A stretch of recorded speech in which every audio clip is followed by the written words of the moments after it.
Third category वाले को दोनों ही अच्छे से आता है। तो अगर ये आपको इजी लग रहा है मतलब टॉप करोगे आप, तो फिर तो ये बच्चा टॉप करेगा, ये बच्चा अभी आईआईटी क्रैक कर लेगा या नीट का एग्जाम क्लियर कर लेगा। तो बस आपकी ऐसी हरकतों से।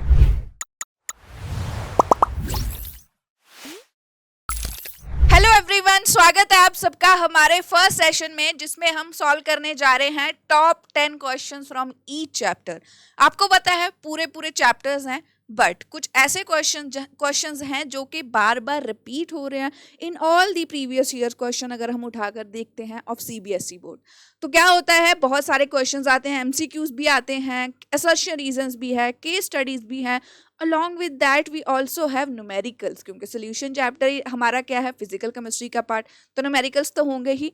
सो हमारी अप्रोच क्या रहेगी इस सीरीज में, सारे के सारे चैप्टर्स के टॉप 10 क्वेश्चंस करने एंड गाइड करना आपको इस चीज के लिए कि हाँ ऐसे क्वेश्चंस आते हैं तो आपको वैसे सिमिलर क्वेश्चंस ही सॉल्व करने हैं and you can make sure कि ये क्वेश्चंस मिस ना हो। ठीक है, तो आज का पूरा सेशन ही इंपॉर्टेंट। इसके अलावा जो भी सेशन हमारा चलने वाला है, जो आने वाले हैं, कोई भी न्यू सेशंस आ रहे हैं या हमारी कोई ऐसी इंफॉर्मेशन है जो कि मिस ना हो, उसके लिए चैनल को सब्सक्राइब करना मत भूलिए, क्योंकि ये सारे क्वेश्चंस मैं बार बार बोल रही हूँ बहुत ही ज़्यादा इंपॉर्टेंट है एंड सबको सॉल्व करने हैं along with me, and answer ज़रूर मैंशन करना है in the comment section.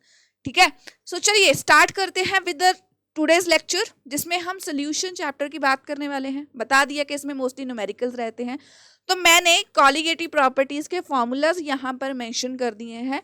When they are normal, normal मतलब कोई एसोसिएशन डिसोसिएशन की बात नहीं हो रही, एंड जब दोनों चीज़ों की बात हो रही है, वांट ऑफ फैक्टर हमारे पास आ रहा है। ठीक है, सो दोनों तरह के फॉर्मूलाज याद रखने हैं। हमारे पास 4 कॉलिगेटिव प्रॉपर्टीज हैं, boiling point elevation, freezing point depression, osmotic pressure and last one और the first one relative lowering in vapour pressure.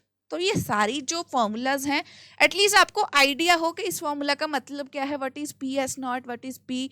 अगर नहीं क्लियर है तो यू कैन गो बैक, मैं मेंशन भी कर दूंगी डिस्क्रिप्शन बॉक्स में हमारे लेक्चर्स, जिसमें पूरा सोल्यूशन चैप्टर कवर हो चुका है। ठीक है, तो चलिए क्वेश्चन से स्टार्ट करते हैं। You can take a screenshot of this या अपनी बुक ओपन कर लो, consider it as an open book test. ठीक है, सो यहाँ पर हमारे पास फर्स्ट क्वेश्चन है, ये 19 में भी आया है एंड 11 में भी आया है। ठीक है, और question is kind of important, क्योंकि न्यूमेरिकल्स में ही आप लोग फंसते हो। तो कहाँ पर फंसते हो मेनली, कि समझ ही नहीं आ रहा। कुछ बच्चे होते हैं टॉपिक भी नहीं समझ आ रहा, क्वेश्चंस भी नहीं समझ आ रहे। कुछ बच्चे होते हैं टॉपिक अच्छे से समझ आ गया, क्वेश्चंस नहीं हो पा रहे। थर्ड कैटेगरी वाले को दोनों ही अच्छे से आता है। तो देखते हैं, तो जिनको नहीं आते, so first task that you can do is you can note down whatever is given to you. चलिए स्टार्ट करते हैं। एक सोल्यूशन दिया है 4% ऑफ सुक्रोज, तो 4% W/W। 4% का मतलब क्या होता है कि हमारे पास 4 ग्राम क्या है, सुक्रोज, एंड 96 ग्राम क्या है, water. This is what is given to us. Okay, in water, and इसका सुक्रोज का MB से डिनोट करते हैं, 342 ग्राम पर मोल भी गिवन है। ओके, ये भी पता है। सो हमेशा याद रखना है, जो ज़्यादा क्वांटिटी में प्रेजेंट है उसको प्रेफरेंस देनी है, तो वो A रहेगा। सॉल्वेंट को हम A देंगे, सोल्यूट के लिए B। तो यहाँ पर हमारे पास और क्या गिवन है, ये जो है ये WB है, वाटर का मास है, और ये क्या है, WB, अरे सॉरी ये WA है, अभी बोलकर हटे हूँ से। ठीक है, ये WA है, दिस इज WB। अब इसका फ्रीजिंग पॉइंट भी हमें गिवन है। Okay, TF of solution that is 271.15।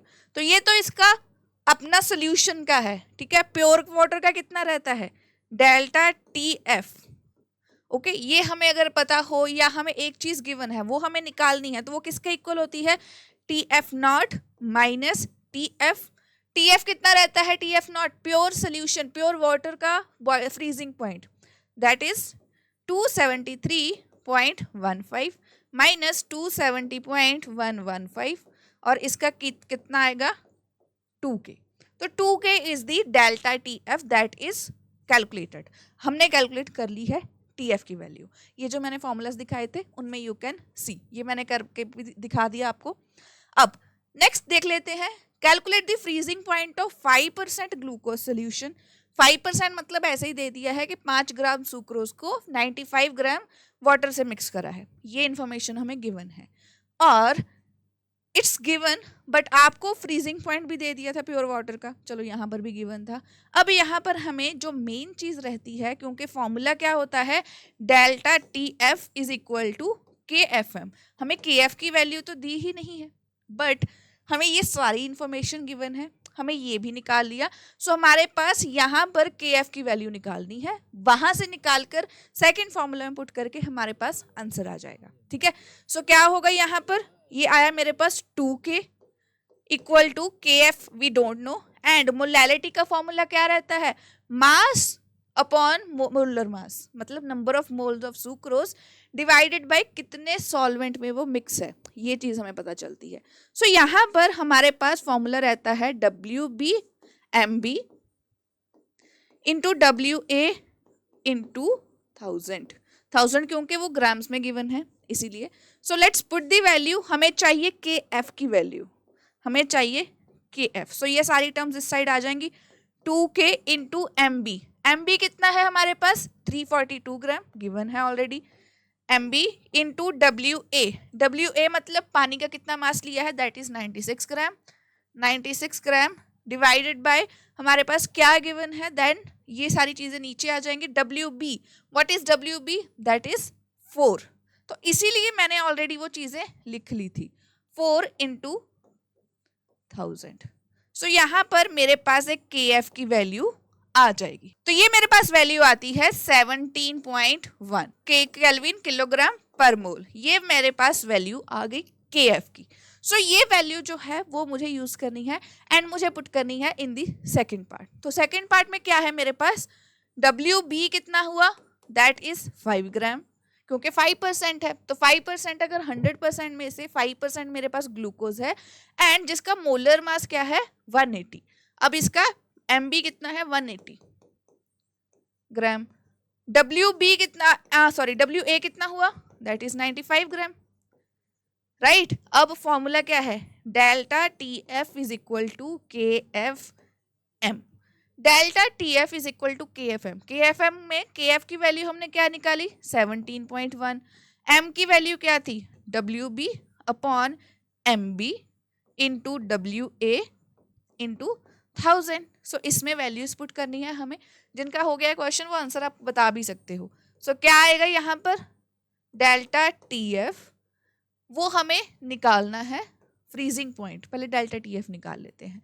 17.1, WB कितना है 5 into 1000 divided by what is MB, that is 180 ग्राम, 180 ग्राम दे दिया है, और WA क्या है, that is for water, and वो है हमारे पास 95 ग्राम।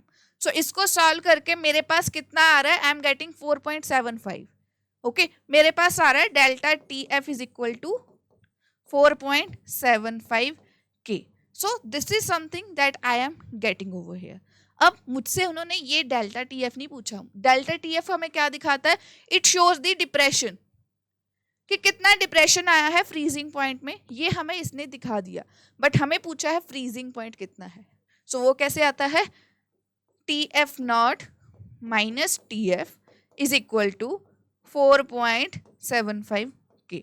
ये तो इतना आ गया, प्योर का कितना है 271.5 minus TF is equal to 4.75 K। So ये मेरे पास आया। अब इसका आंसर कितना आ रहा है कैलकुलेट करके, आई एम गेटिंग 268.4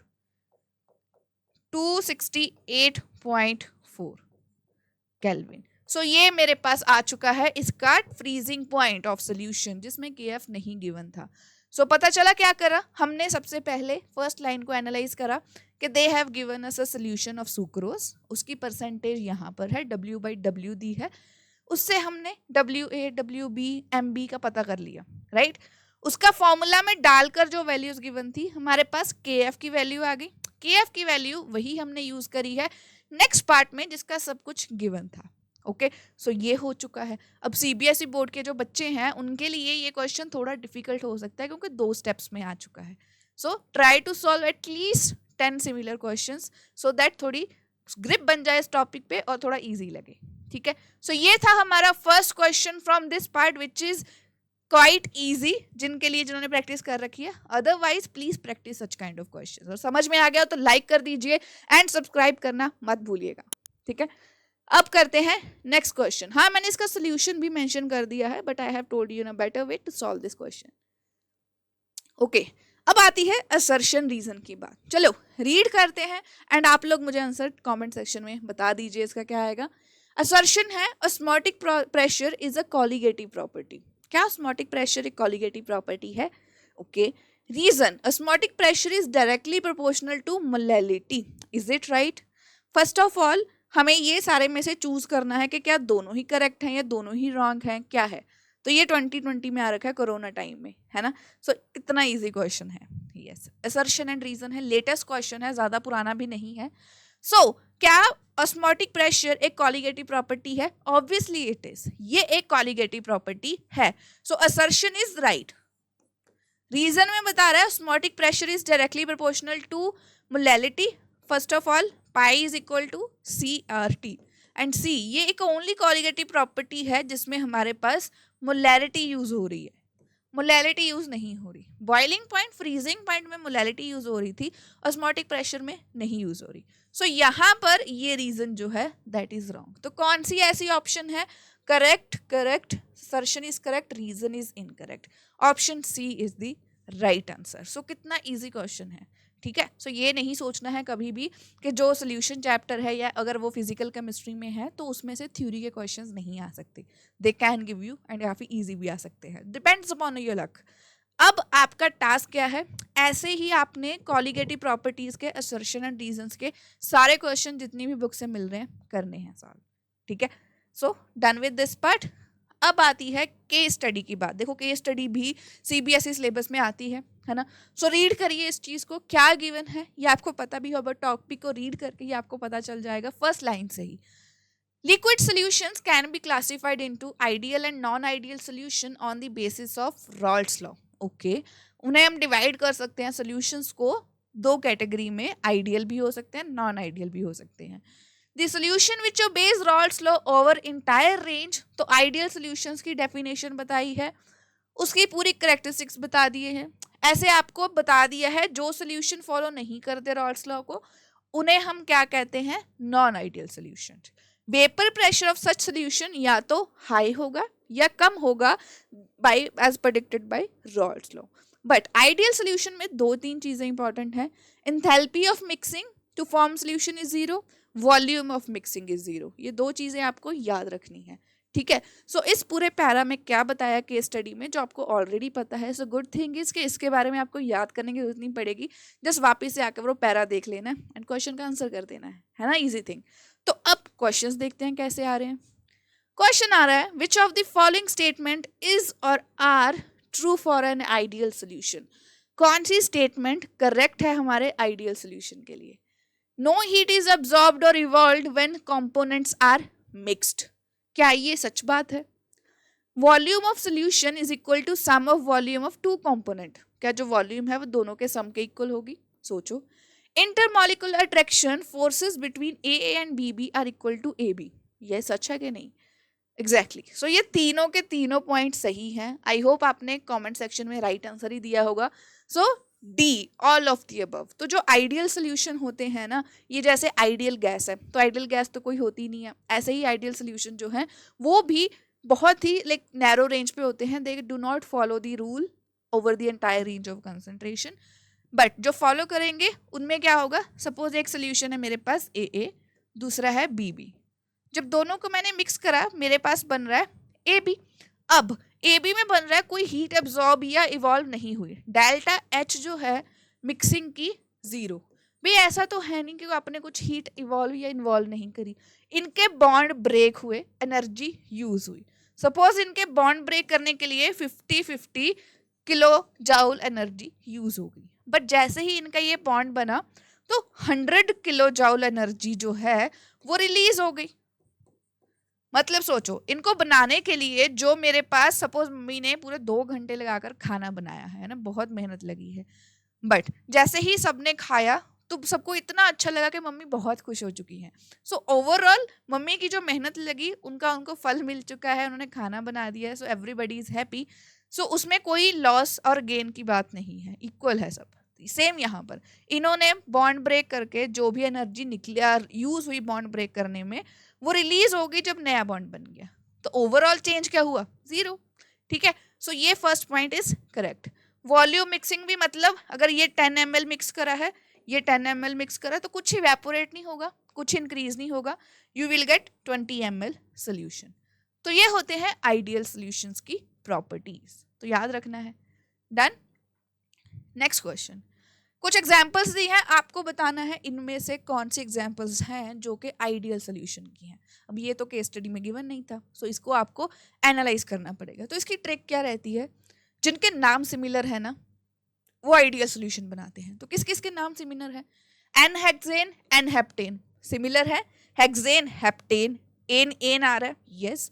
C6 है इसमें, और इसमें क्या है? C7। तो C6 है एंड C7 है, हेक्सेन है एंड हेप्टेन है। सेकंड में है एसीटोन एंड इथेनॉल, कहाँ ये एसीटोन, कहाँ इथेनॉल? एक अल्कोहल है, एक क्या है? कीटोन। नहीं सिमिलर, तो ये नहीं होगा। ब्रोमोइथेन, क्लोरोइथेन, दोनों में इथेन इथेन प्रेजेंट है, बस एक क्लोरीन हटा के एक ब्रोमीन लगा दी है, तो ये भी सही है।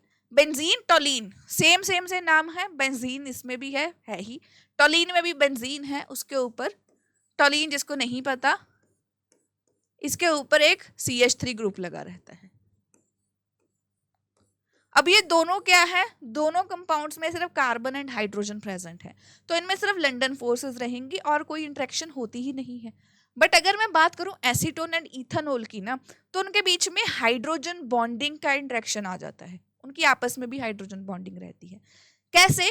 एसीटोन में क्या है? CH3 CO CH3 है ना, और इधर अल्कोहल में क्या है? CH2O5 OH।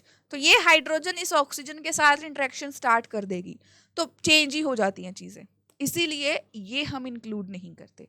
But second is included, third is and fourth.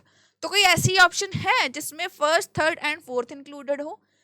First third and fourth, first third and fourth, first third and fourth, ये है C option, first third and fourth. But options को इधर उधर कर दिया तो कंफ्यूजिंग लग रहा है, अदरवाइज इट इज इजी।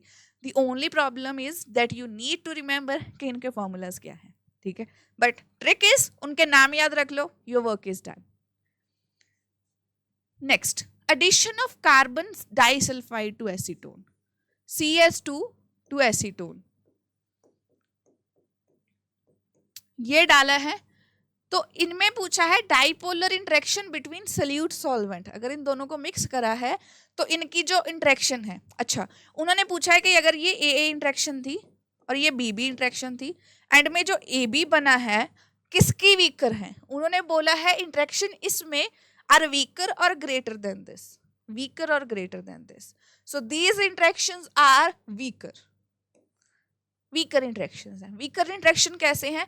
देखो, इसमें अपनी कोई काइंड ऑफ रहेगी इंटरेक्शन, इसमें अपनी काइंड ऑफ इंटरेक्शन रहेगी, बट जब ये मिल जाते हैं तो ऐसा कोई खास इंटरेक्शन इनमें डेवलप नहीं होती, ओके। और वो सिमिलर भी नहीं है, इसमें सल्फाइड है, ये एसीटोन है, सो इसमें नहीं है। सो यहाँ पर फिल इन द ब्लैंक्स में ए क्या आएगा? वीकर। तो इनकी इंटरेक्शन क्या है? Weaker, okay. और ये पॉजिटिव डिविएशन शो करेंगे। पॉजिटिव डिविएशन का मतलब क्या? अब इनमें तो इंटरेक्शन स्ट्रांग है नहीं, तो ये भागना चाहेंगे छोड़कर, तो जैसे ये भागना चाहेंगे इनको हल्की सी हीट एनर्जी मिलेगी, ये भाग निकलेंगे, तो इनका वेपर प्रेशर जो है काफी हाई रहता है। वेपर प्रेशर काफी हाई, बॉइलिंग पॉइंट उतना ही लो। तो ये एक्सप्रेशन आपको रट लेना है, अगर वेपर प्रेशर हाई है तो बॉइलिंग पॉइंट लो हो जाता है, ठीक है। Done with this question, okay. So graph से तो बहुत सारे बच्चे डरते होंगे, आई बेट दैट। घबराने की बात भी होती है जब फर्स्ट और सेकंड टाइम इन चीज़ों को देखते हो, बट समझना है। Pressure and mole fraction, pressure and concentration का ग्राफ है। उन्होंने पूछा है ये क्या रिप्रेजेंट कर रहा है? ये दिखा रहा है कि ये तो इनिशियल जो डॉटेड लाइन है ये इसका आइडियल केस था। आइडियल केस मतलब रॉल्स लॉ फॉलो हो रहा है। अब क्या हो रहा है? ये प्रेशर बढ़ गया, P1 का प्रेशर, P2, ये प्रेशर भी बढ़ गया, वेपर प्रेशर ऑफ सोल्यूशन का भी बढ़ गया। तो जब वेपर प्रेशर बढ़ जाता है, बॉइलिंग पॉइंट कम हो जाता है, तो डिविएशन कौन सी रहती है? Positive deviation. सो ये ग्राफ बता रहा है हमें, it represents positive deviation from Rawls law. ये ग्राफ हमें बता रहा है हाउ इज इट हैपनिंग, कि कैसे वो पॉजिटिव डेविएशन शो कर रहा है। अगर ये नीचे होता तो नेगेटिव डेविएशन होती। वो केस स्टडी में नहीं गिवन था, बट आप चैप्टर पढ़ के जाओगे ना जब भी एग्जाम के लिए जाओगे तो ये चीज पता होनी चाहिए। सो सारे ग्राफ्स को कर लेना, क्वेश्चंस आते हैं। All done. सो ये था केस स्टडी, एक हमने कर लिया न्यूमेरिकल, एक असर्शन रीजन और एक केस स्टडीज के क्वेश्चंस हो चुके हैं हमारे। अब नेक्स्ट क्वेश्चन पे आ जाते हैं। फ्रीजिंग पॉइंट, हाँ भाई कॉलिगेटिव प्रॉपर्टीज चाहे कोई भी हो, सबके न्यूमेरिकल्स आपके आने चाहिए आपको, ठीक है। Calculate the freezing point of a solution containing 60 gram of glucose. मुझे पता है क्या करना है, जो मेरे बच्चे जो मेरी क्लासेस अटेंड करते हैं उनको पता है कि सबसे पहले मैम क्या करेंगी। सबसे पहले जो गिवन है वो लिख लेना है। 60 ग्राम है, molar mass is MB, that is 180 gram in 250 gram of water, WA is 250 ग्राम। अब उन्होंने क्या दे दिया है, KF is also given, that is 1.86 kilo kelvin kilogram पर मोल। अब निकालना क्या है, calculate the freezing point of a solution. कितना इजी क्वेश्चन है और ये 18 में आ रखा है CBSE बोर्ड में। सो करना क्या है, just put in the formula, delta TF is equal to KF into M। अब M की जगह पे क्या लिखेंगे हम, WB मास upon molar mass into WA into 1000। सो ये गिवन है। अब KF is this, delta TF हमें निकालना है अब यहाँ पर। अब होगा क्या, let's put the values whatever is given to us, 1.86 into WB 60 into 1000 divided by MB। What is MB here, 180 glucose का है, एंड WA दैट इज 250।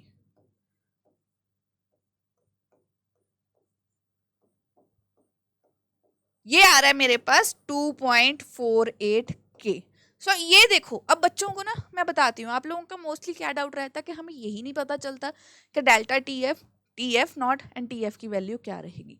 देखो TF नॉट हमेशा 273.15 रहेगा, ये रहेगा, है ना। फॉर्मूला क्या रहता है, delta TF is equal to TF not minus TF। ये फॉर्मूला रहता है कि इनिशियली तो बहुत ज़्यादा रहता है, जो सॉल्वेंट है उसका फ्रीजिंग पॉइंट 0 डिग्री है, बट जो सोल्यूशन बनता है डिप्रेशन आ जाता है ना, तो ये सेकंड वाली वैल्यू कम होगी। सो ये सेकंड वैल्यू कम हो जाती है। डेल्टा TF जो है वो इनका डिफरेंस बताता है, तो जो डेल्टा TF की वैल्यू होगी वो हमेशा 2.48, 1.1 के, 2.3 के ऐसे वैल्यू रहेगी, ठीक है। सो यहाँ पर मेरे पास वो तो गिवन नहीं है, वही तो मुझे निकालना है। क्या निकालने के लिए बोला, calculate the freezing point. Solution का फ्रीजिंग पॉइंट पूछा है, मतलब ये चीज पूछी है। सो वो कितना आया मेरे पास, डेल्टा TF कितना था, दैट इज 2.48 K। सो मैं फॉर्मूला में डालूंगी 2.48 K इज इक्वल टू, मुझे बताओ कमेंट सेक्शन में कितना आंसर आएगा, K माइनस TF। तो अगर ये वैल्यू उधर जाएगी माइनस माइनस प्लस हो जाएगा, and I am going to get 271 something. कितनी वैल्यू आ रही है, हाँ 270 पॉइंट वैल्यू आ रही है 270.67 K। So this is the answer I am getting. So these are the values that I am getting. इतना इजी क्वेश्चन था, बट अब ये मत बोलना कि मैम क्वेश्चन बहुत इजी है। अगर ये आपको इजी लग रहा है मतलब टॉप करोगे आप तो फिर तो, है ना।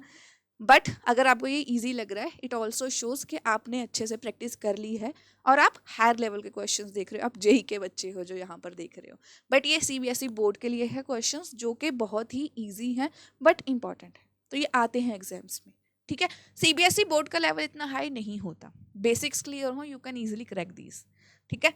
सो हो गया ये क्वेश्चन, समझ में आ गया, थम्स अप कर दो एंड सब्सक्राइब करना मत भूलना, क्योंकि आगे और भी बहुत सारे सरप्राइजेस आने वाले हैं।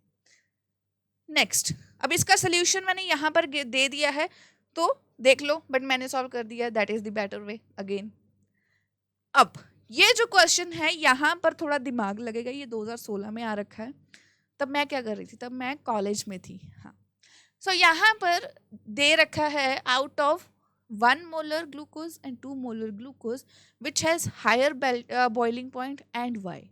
फर्स्ट ऑफ ऑल इसका ही आंसर कर लेते हैं, चलो। तो जो कॉलिगेटिव प्रॉपर्टीज होती है ना, क्यों होती हैं, मतलब इतने टाइम से मैं क्लास जब से स्टार्ट हुई है मैं एक ही चीज बोल रही हूँ, कॉलीगेटिव प्रॉपर्टीज, कॉलीगेटिव प्रॉपर्टीज।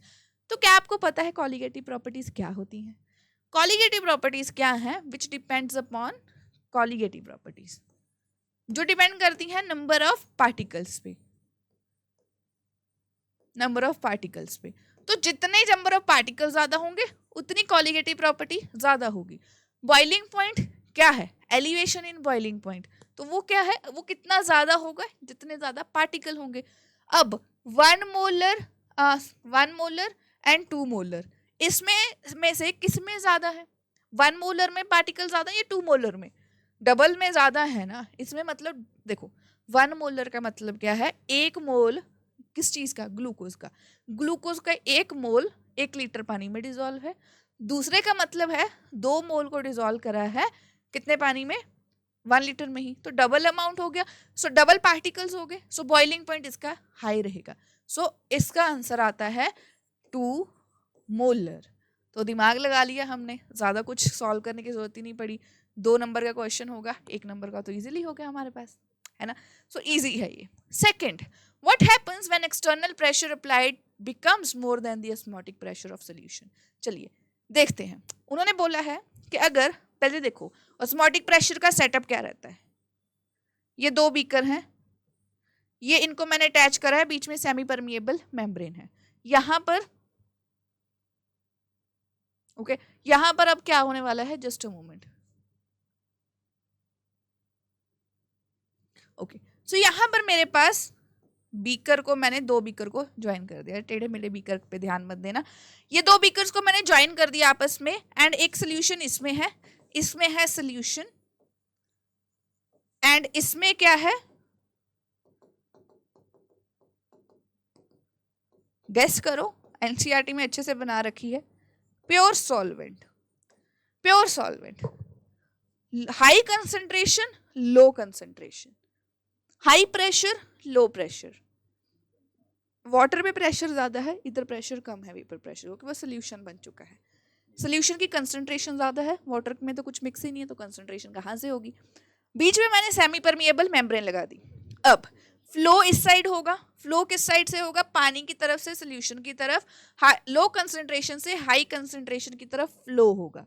और मैं इसे क्या कह सकती हूँ? मेरे पास हाई प्रेशर से लो प्रेशर की तरफ ट्रांसफर हो रहा है। बट उन्होंने क्या बोला?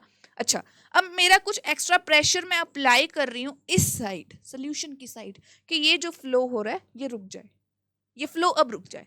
तो जब ये फ्लो रुकेगा, सो मतलब उस प्रेशर को, जो प्रेशर मैंने एक्स्ट्रा अप्लाई करा, that is osmotic pressure. But इन्होंने बोल दिया कि जो एक्सटर्नल प्रेशर अप्लाई हो रहा है वो क्या है? ज्यादा है। ज्यादा मतलब मैंने इस साइड बहुत ज्यादा प्रेशर लगा दिया, ऑस्मोटिक प्रेशर से भी ज्यादा।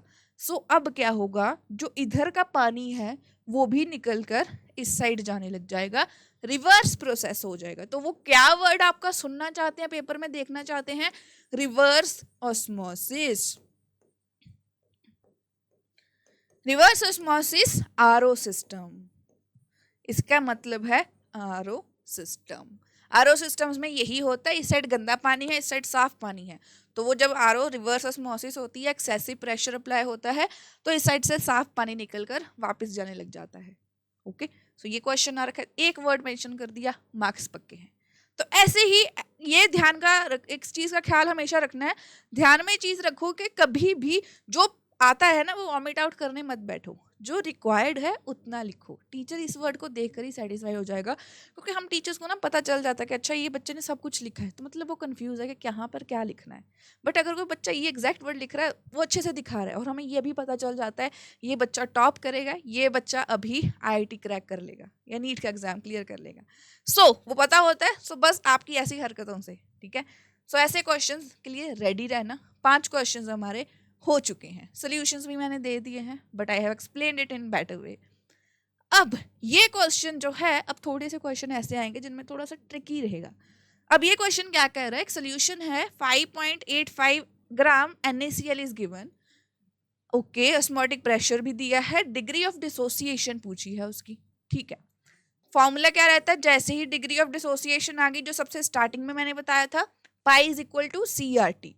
अब pi is equal to i, C क्या रहती है हमारे पास? C is N upon V RT। N क्या रहता है?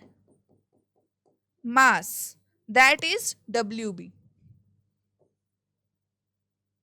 WB upon MB into V into R into T। 1 litre given है तो इजीली हो जाएगा। प्रेशर भी हमें दे रखा है। सो हमें क्या निकालनी है? I की वैल्यू। I की वैल्यू निकालनी है फर्स्ट ऑफ ऑल। तो I की वैल्यू कैसे निकलेगी? ये निकलेगी I is equal to MB into V into pi divided by WB into R into T। अब ये किस में दे रखा है प्रेशर? 4.75 एटमॉस्फेयर में। सो मुझे लेना पड़ेगा 0.08। यस, ये गिवन भी है। तो जैसे यूनिट्स का ख्याल रखना है कि कब 8.314 लेना है, कब 0.0। ये एटमॉस्फेयर में है, सो हम ये वाली यूनिट यूज कर रहे हैं। ठीक है। MB कितना है मेरे पास? NaCl का मास 58.5। वॉल्यूम कितनी है? 1 लीटर। प्रेशर कितना है? 4.75 डिवाइडेड बाय WB कितना दे रखा है? 5.85 इंटू R कितना है? 0.0821 इंटू T। अब यहाँ पर T कितना है हमारे पास? Ideal condition 298। या गिवन है हमारे पास 27 डिग्री। ठीक है, 27 डिग्री को अगर मैं सेल्सियस में कन्वर्ट कर रही हूँ तो मेरे पास कितना आता है? 300 केल्विन। 300 केल्विन। सो मेरे पास I की वैल्यू कितनी आ रही है? That is coming out to be 1.93। 1.93 is the value that is coming. But ये तो हमारे पास वांट ऑफ फैक्टर की वैल्यू है। हमें किसकी पूछी है? डिग्री ऑफ डिसोसिएशन की। सो उसका फॉर्मूला क्या रहता है? I is equal to alpha is equal to, so formula क्या रहता है मेरे पास? Alpha is equal to I-1 upon N-1। देखो यहाँ पर एक कॉम्प्लेक्स फार्मूला भी आ सकता है, वो मैं दिखाती हूँ अभी, बट हम उसको नहीं यूज करें। Please try to use this formula, क्योंकि उसमें बहुत कंफ्यूजन हो जाती है। I की वैल्यू कितनी निकाली? 1.93 -1। N की वैल्यू कितनी है? ये कितनों में डिसोसिएट करेगा? NaCl कितने में डिसोसिएट करेगा? It will break into Na positive plus Cl negative में। तो ये 2 में टूट रहा है। सो यहाँ पर 2 - 1। सो इसकी वैल्यू कितनी आ रही है? ये तो 1.3, ये तो 0. इतना आ गया, ये तो 2 - 1 1 ही रह गया। सो कितना आंसर आ रहा है? आई एम गेटिंग 93%। तो इतनी डिसोसिएशन हुई है। सो इसका मतलब क्या है? जब NaCl का सोल्यूशन बनाया तो मेरे पास 93% जो है वहां पर डिसोसिएशन हो चुकी है। ओके, इसीलिए हमारे पास ये सारी वैल्यूज आ रही हैं। सो करना क्या था पूरे क्वेश्चन में? पहले हमें जो प्रेशर की सारी वैल्यूज हैं वो सब लिख लेनी है। फॉर्मूला में देखना है क्या नहीं गिवन। मैंने यहाँ पर I क्यों ऐड करा? हाँ, कई बार ये भी डाउट आता है कि मैम I कब यूज करना कब नहीं। जब यहाँ पर degree of dissociation, want Hoff factor, dissociate, associate, ये सारे कीवर्ड्स आ जाएं तब आपको ये यूज करना है। ठीक है। सो इसके साथ I की वैल्यू कैलकुलेट करके आप ये निकाल सकते हो। अब another way is to take it like this. ये हम नहीं कर रहे, ये आप कर सकते हो, but this is something I don't prefer, क्योंकि यहाँ पर आप कंफ्यूज बहुत ज़्यादा हो जाते हो। सो लेट इट बी, जो मैंने करवाया है इसको याद रखो। ठीक है, done with the 6th question. Good.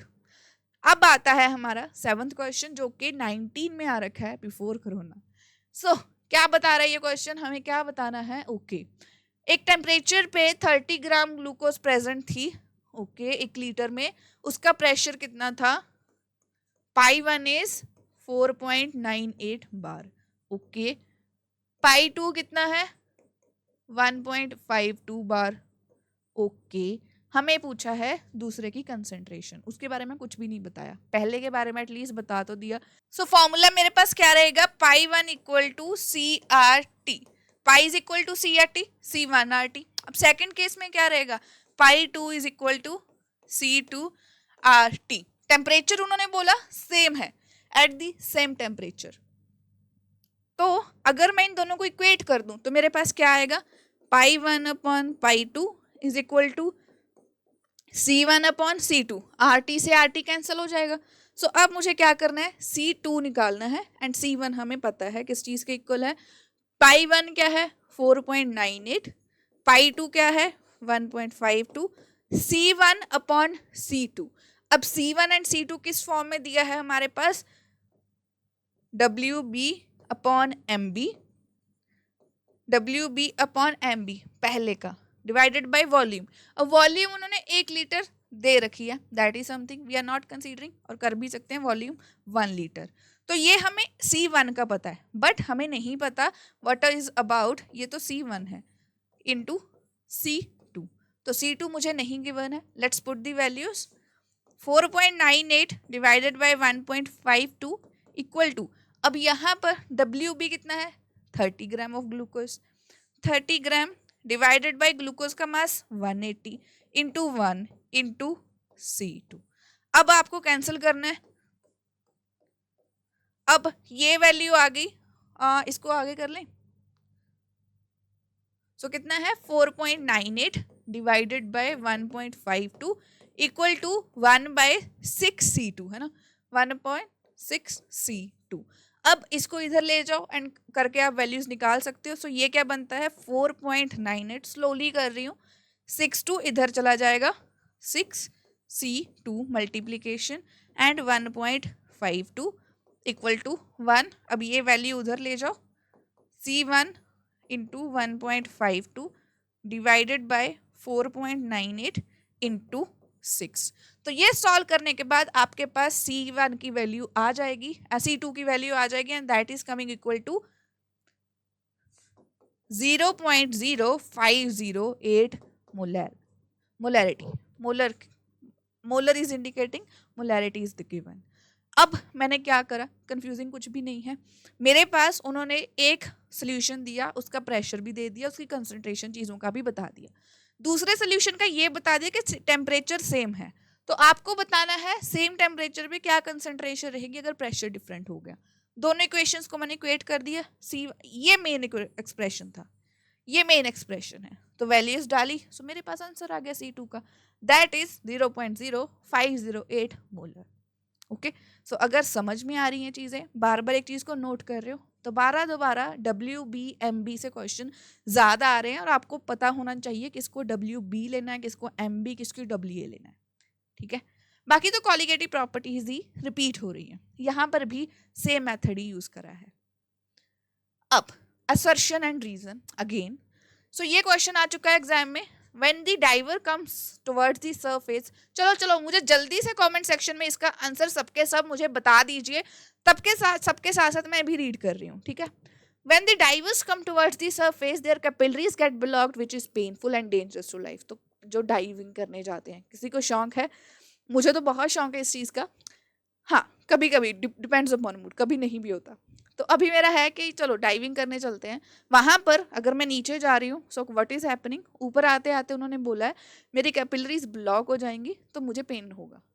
Reason क्या है कि वहाँ पर डिजॉल्व गैस जो है वो रिलीज हो रही है क्योंकि प्रेशर डिक्रीज कर गया है, एंड वहाँ पर बबल्स की फॉर्मेशन हो रही है ड्यू टू नाइट्रोजन वहाँ पर बाहर आ रही है। तो क्या ये सच है, क्या ये दोनों रिलेटेड है, सोचो। ये है एक एप्लीकेशन ऑफ हेनरीज लॉ, जिसमें ये बताया जाता है कि जैसे जैसे आप पानी के नीचे जाते हो प्रेशर जो है वो इंक्रीज करता है। तो जैसे प्रेशर इंक्रीज करता है तो हमारे पास गैस की जो सॉल्युबिलिटी है वो इंक्रीज करती है। स्कूबा डाइवर्स के जो पंप में हमेशा क्या रहता है, वहाँ पर उनके पंप में ऑक्सीजन गैस नाइट्रोजन गैस के साथ मिक्स रहती है। अब जैसे जैसे वो नीचे जा रहे हैं इंक्रीज हो रहा है प्रेशर, एंड जो उनका सॉल्युबिलिटी है गैस की वो भी आपके बॉडी में ब्लड में बढ़ रही है। बट जैसे ही आप वापस आते हो, जाने में तो टाइम लगता है बट वापस एकदम से आते हो, तो जैसे ही सरफेस पे आते हो प्रेशर एकदम से ड्रॉप कर जाता है। और जब प्रेशर ड्रॉप करता है ना, सो वहाँ पर क्या हो रहा है, ये फिर गैस के बबल्स, अब प्रेशर तो एकदम से डिक्रीज कर गया, गैस की सॉल्युबिलिटी भी क्या हो गई, डिक्रीज कर गई। अब जब वो डिक्रीज कर जाती है तो एकदम से बबल्स रश करते हैं। तो जैसे ही बबल्स रश करते हैं दे ब्लॉक द कैपिलरी, क्योंकि साइज बड़ा होता है। तो यही रीजन है, there is release of dissolved gas as pressure decreases and leads to bubble of nitrogen. So exactly, so ये दोनों ही करेक्ट हैं और ये राइट एक्सप्लेनेशन है एग्जैक्टली। सो ये A was the right answer. So जो क्वेश्चंस जो थ्योरीज है उनमें से एप्लीकेशन में से असर्शन एंड रीजन आने के चांसेस ज्यादा हैं, आ सकते हैं। क्वेश्चंस नहीं देते, न्यूमेरिकल कभी नहीं आएगा। Okay, 9th question from NCERT exemplar, काफी इंटरेस्टिंग है। ये एमसीक्यूज में आ सकता है। क्वेश्चन क्या है, among the following aqueous solution किसका बॉइलिंग पॉइंट सबसे ज्यादा रहेगा। मैंने अभी एक प्रीवियस क्वेश्चन में आपको इसके बारे में बताया भी था, तो क्या रीजन था बताइए। चलो आप बताओ आंसर क्या आएगा ABCD। जल्दी से स्पैम कर दो कमेंट सेक्शन को विद योर राइट आंसर्स, और मुझे भी पता चलना चाहिए because your answers inspire me as well. ठीक है, सो यहाँ पर कॉलिगेटिव प्रॉपर्टीज जो है, कॉलिगेटिव प्रॉपर्टीज किस चीज पे डिपेंड कर रही हैं, they are directly proportional to number of particles, कि कितने नंबर ऑफ पार्टिकल्स प्रेजेंट होंगे एक सोल्यूशन में, उतने ही ज्यादा उनकी कॉलिगेटिव प्रॉपर्टी, जितने ज्यादा ये उतनी ज्यादा कॉलिगेटिव प्रॉपर्टी। क्या मतलब, उतना ही ज्यादा रिलेटिव रोरिंग इन प्रेशर होगी, उतनी ही ज्यादा एलिवेशन होगा बॉइलिंग पॉइंट में, उतना ही ज्यादा डिप्रेशन होगा बॉइलिंग फ्रीजिंग पॉइंट में, एंड उतना ही ज्यादा ऑस्मोटिक प्रेशर रहेगा। सो यहाँ पर NaOH जब ब्रेक कर रहा है आयंस में, कितने आयंस देगा, Na positive OH negative. Second Na2SO4 कितने आयंस देगा, 2 सोडियम आयंस प्लस एक सल्फेट आयन, यही देगा ना ये। अब सेकंड क्या देगा, third one ammonia and nitrate, ammonium nitrate, so ये देगा एक अमोनियम आयन एक नाइट्रेट आयन। एंड लास्ट वाला क्या दे रहा है, KNO3, that is giving us एक K एंड दो ही आयंस दे रही है, NO3 नेगेटिव। सो अब इसमें कितने आयंस दिए, इसने दिए 1, इसने कितने दिए 3, इसने 2, सॉरी इसने भी 2 एंड 2। सो किस में सबसे ज्यादा आयंस दे रहा है, आई की वैल्यू किसके लिए सबसे ज्यादा है, ऑब्वियसली फॉर बी ऑप्शन, तो इसका बॉइलिंग पॉइंट सबसे ज्यादा होगा, क्योंकि जैसे ही इसकी डिसोसिएशन हुई है उतनी ही ज्यादा नंबर ऑफ पार्टिकल्स हो गए, तो उतनी ही ज्यादा एलिवेशन इन बॉइलिंग पॉइंट होगा। So B option is the correct answer, and kudos to everyone जिन्होंने राइट आंसर दिया है कमेंट सेक्शन में, ऐसे ही लगे रहिए। ठीक है, last question of today session, चलिए करते हैं सबसे इजी, मतलब बहुत इजी, बार बार आता है, NCERT में भी है एंड ये एग्जाम में भी आ रखा है। ठीक है, सो क्या करना है आपको, बॉइलिंग पॉइंट एलिवेशन बताना है। देखो आपको सिर्फ डेल्टा TB बताना है। 10 gram of CaCl2, 10 gram, and कितना दे रखा है, WA कितना दे रखा है, 200 ग्राम वाटर। KB की वैल्यू कितनी होगी, 0.52 केल्विन किलोग्राम पर मोल। ओके, मोलर मास भी दे रखा है, सब कुछ तो गिवन है, कितना इजी है। MB इज 111 ग्राम पर मोल। आई की वैल्यू क्या रहेगी अब इसके लिए, हाँ ये यहाँ पर ट्रिक है कि आपको पता होना चाहिए CaCl2। अब इसमें कितने आयंस देगा ये, फर्स्ट ऑफ ऑल CaCl2 बताइए, इसके लिए आई की वैल्यू क्या रहेगी, it's breaking into 2Cl negative, 1 + 2 it's giving 3 ions. इसके लिए आई की वैल्यू क्या है, 3। समझ में आया, आई की वैल्यू ऐसे निकालते हैं यहाँ पर, जितने आयंस में वो ब्रेक कर रहा है। सो अब मेरे पास क्या है expression, delta TB is equal to KBM। M का एक्सप्रेशन क्या है, WB divided by MB into WA upon 1000, तो ये 1000 दे रखा है मेरे पास। अब KB की वैल्यू कितनी है, दैट इज 0.52। WB की वैल्यू मैंने कितनी लिखी थी, दैट इज 10 ग्राम। तो आपको जब भी क्वेश्चन सॉल्व करने हैं ये सारी वैल्यूज को ऐसे मेंशन कर लेना है साथ में। ठीक है, तो ये दैट इज 10 ग्राम, 0,000 है, MB कितना दे रखा है 111, एंड यहाँ पर WA कितना है मेरे पास, दैट इज 200। सो ये कैंसिल हो जाएगा, आपके पास आंसर कितना आता है डेल्टा TB का, 0.67 K। तो 0.67 K इज द एलिवेशन, उन्होंने बॉइलिंग पॉइंट का एलिवेशन पूछा है। वो ये भी पूछ सकते थे कि इसका बॉइलिंग पॉइंट बताइए, ठीक है, but here it is provided to us और हमने सारी चीजें कैलकुलेट कर ली, इतना इजी था। Okay okay, wrong.